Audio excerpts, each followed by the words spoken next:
Additional sections of the 30-mile stormwater diversion channel are now connected, bringing the Fargo-Moorhead region tangible steps closer to permanent flood protection. I'm Tom Fuchs, Senior Construction Manager for the Metro Flood Diversion Authority, with those and other updates on your FM Area Diversion.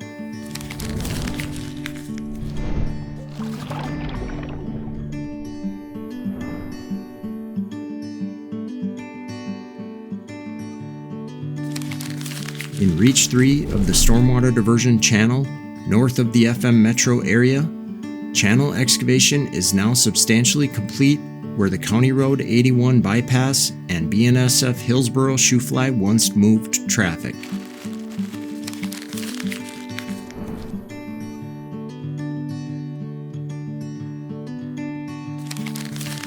Just upstream, in Channel Reach 4, final grading and topsoil placement are underway where both the Rush River and the Lower Rush River once crossed the diversion channel's alignment.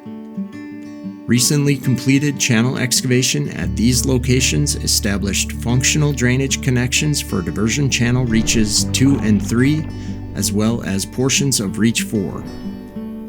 In other words, rainfall or runoff events in these areas can now be expected to pass down the stormwater diversion channel to its outlet into the Red River.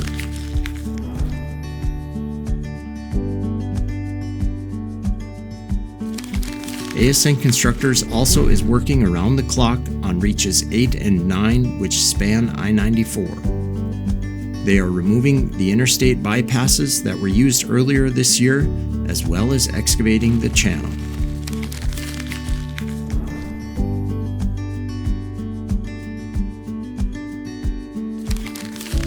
As our drone view takes us over the Maple River Aqueduct, we can see towers for the aqueduct's vertical lift gate have now been assembled and installed. ASN Constructors also has placed more concrete on the spillway's base and is excavating the diversion channel on the south approach to the aqueduct's flume and conduit structure.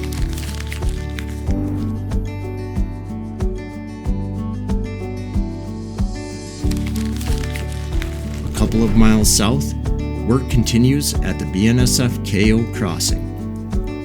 This month, ASN completed concrete placement for the last span of the bridge's deck. Concrete work is anticipated to continue in the coming months as the weather allows, with temporary heating and shelter apparatuses used. BNSF crews are also installing track and ballast on the new mainline approaches at both ends of the crossing. For more insights on the FM Area Diversion's construction and the people behind it, subscribe to the Diversion Current at fmdiversion.gov/subscribe.